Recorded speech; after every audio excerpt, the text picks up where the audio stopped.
Yo, bienvenue dans TuTube, l'émission qui s'intéresse à l'historique YouTube de personnalités aussi cool que branchées. Et aujourd'hui on reçoit Pierre Panayotis Pasco, l'ancien grand Viner. Fixation béton. 2 mois plus tard. Antoine, tu vas te coucher? Je suis pas sûr de ça. Mais aussi grand journaliste d'investigation dans l'émission Quotidien.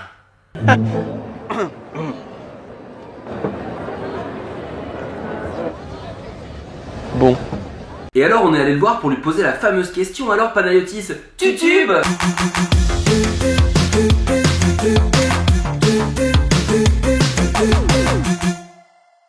Je vais dire la fameuse phrase. Ouais. Ok. Non mais parce que c'est une phrase devenue culte, du coup faut que je la sorte avec un certain charisme.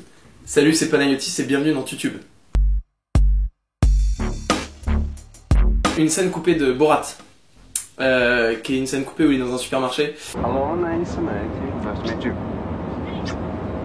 Et il fait donc son reportage avec sa caméra et tout, et il demande au mec, il est dans un rayon, et il demande au mec, je sais pas si tu la connais, non, et il dit What is this? What is this? That's cheese.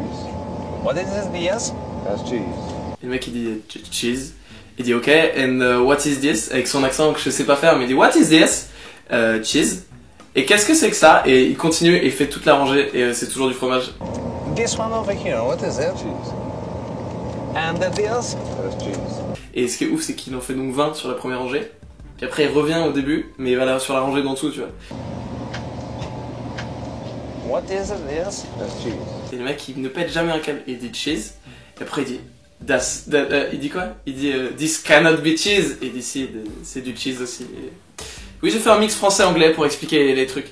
Et c'est une de mes scènes préférées de Borat. Je comprends pas pourquoi elle est pas dedans. Mais ça m'a beaucoup influencé en me disant que ok, hein, l'humour par saturation c'est un truc que j'aime beaucoup. Et aussi de se dire qu'on peut faire une vidéo de 4 minutes avec les mêmes mots en répétition et que ça fonctionne. C'est à mourir de rire. And what is this? That's cheese. Alors oui, une vidéo qui m'obsède en ce moment, c'est la dégustation de l'ortolan, qui est une vidéo de Maïté, où elle déguste un ortolan. Voir ce qu'on a dans la bouche, c'est une chose qu'on ne peut pas avoir souvent et on veut en profiter au maximum. Voilà. Et donc ce qui est assez ouf, c'est que moi ce qui m'angoisse le plus, c'est qu'il y a un feu de cheminée à côté. Et donc t'as le bruit du feu de cheminée qui est déjà très énervant, mais t'as les bruits de Maïté qui déguste un petit oiseau mort. Et c'est ouf parce que par exemple le tien dit alors il est très chaud, alors on ne souffle pas sur l'ortolan, on le colle contre sa joue. Et elle commence à tapoter un oiseau mort sur sa joue comme ça et elle dit alors là ce qui est énervant c'est que j'ai de la graisse partout. Ça y est. Alors, vous voyez, je commence déjà à avoir de la graisse plein la figure, c'est ça qui est pas joli. Et après il dit on commence à lui sucer le derrière.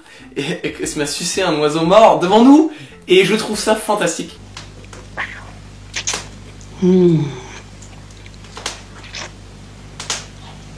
là, c'est bon. Et ça me dégoûte à la fois parce que c'est dégueulasse en fait. Pas Maïté. Maïté est une femme fantastique.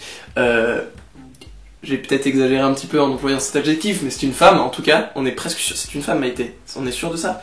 Donc c'est une femme. Mais ce qui est dégueulasse, c'est de manger un oiseau comme ça. Donc la vidéo dure 3 minutes et déguste un oiseau en faisant beaucoup de bruit de gorge. Et des fois je l'écoute quand je cuisine.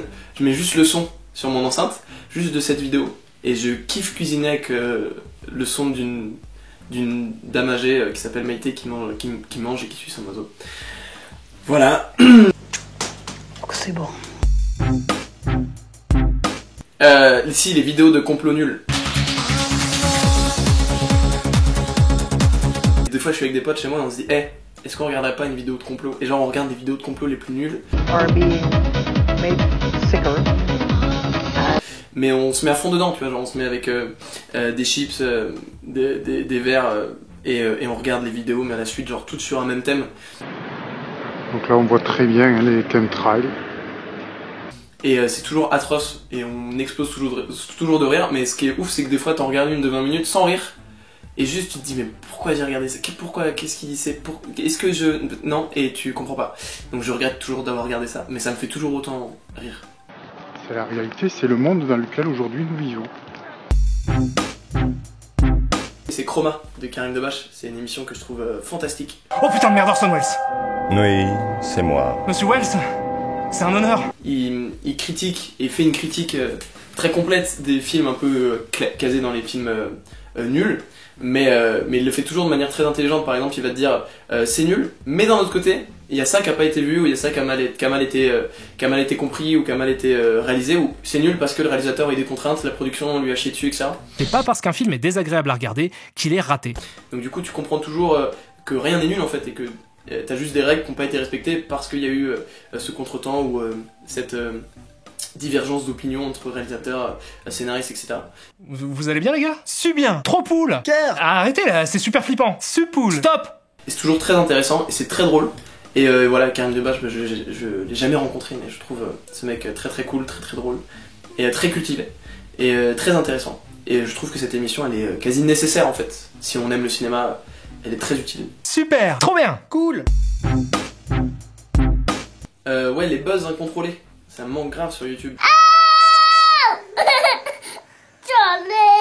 Maintenant, il y a très ce côté recette, on cherche à buzzer, on cherche le truc qui fonctionne, etc.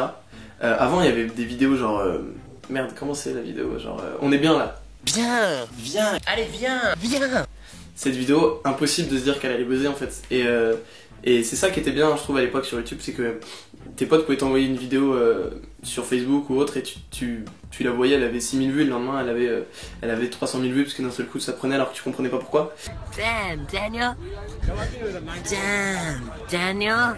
Et maintenant je trouve qu'il y a très ce côté recette, ce côté un peu putaclic, pour prendre les termes très connus, mais tu sais, de la photo avec la bonne description qui va avec, le côté où à la fin on a besoin d'avoir ce truc là, ce petit payoff qui va avec, etc.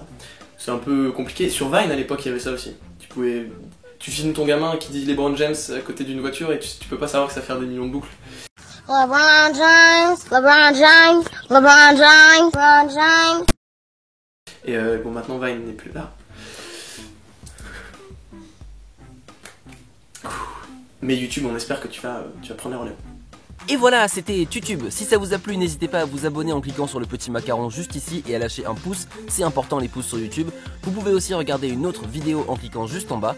Nos Snapchats sont là et sinon le Tipeee pour nous soutenir, les infos sont dans la barre d'infos. Salut!